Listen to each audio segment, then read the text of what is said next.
حضرت انس رضی اللہ تعالیٰ عنہ سے روایت ہے، حضرت سلمان فارسی رضی اللہ تعالیٰ عنہ بیمار ہو گئے۔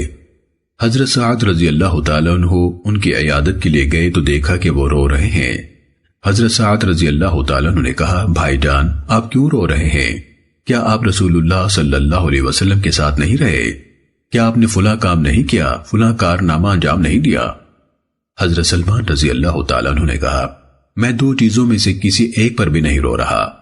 میں نہ دنیا کے چھوٹنے کی وجہ سے روتا ہوں، نہ آخرت کو ناپسند کرتے ہوئے، لیکن میں اس لیے اشکبار ہوں کہ رسول اللہ صلی اللہ علیہ وسلم نے مجھ سے ایک وعدہ لیا تھا اور میں سمجھتا ہوں کہ میں نے اس سے تجاوز کیا ہے۔ انہوں نے کہا، نبی صلی اللہ علیہ وسلم نے آپ سے کیا وعدہ لیا تھا؟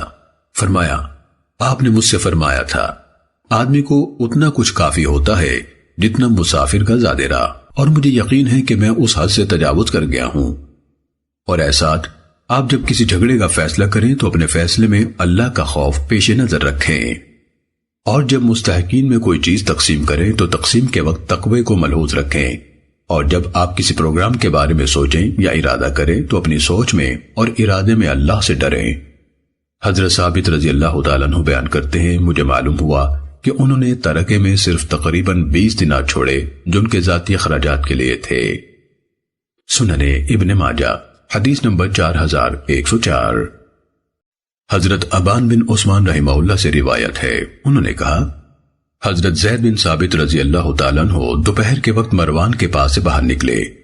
میں نے کہا، انہوں نے اس وقت انہیں کوئی اہم مسئلہ دریافت کرنے کے لیے بلایا ہوگا۔ میں نے زید رضی اللہ تعالیٰ عنہ سے پوچھا تو انہوں نے کہا، انہوں نے ہم سے کچھ احادیث کے بارے میں دریافت کیا تھا کہ وہ کس طرح ہے جو ہم نے رسول اللہ صلی اللہ علیہ وسلم سے سنی تھی۔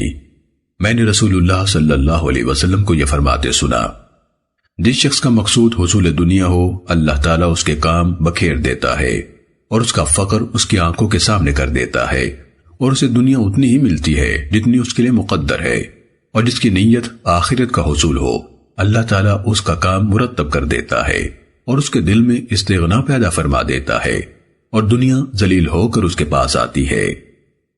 سنن ابن ماجہ حدیث نمبر 4105۔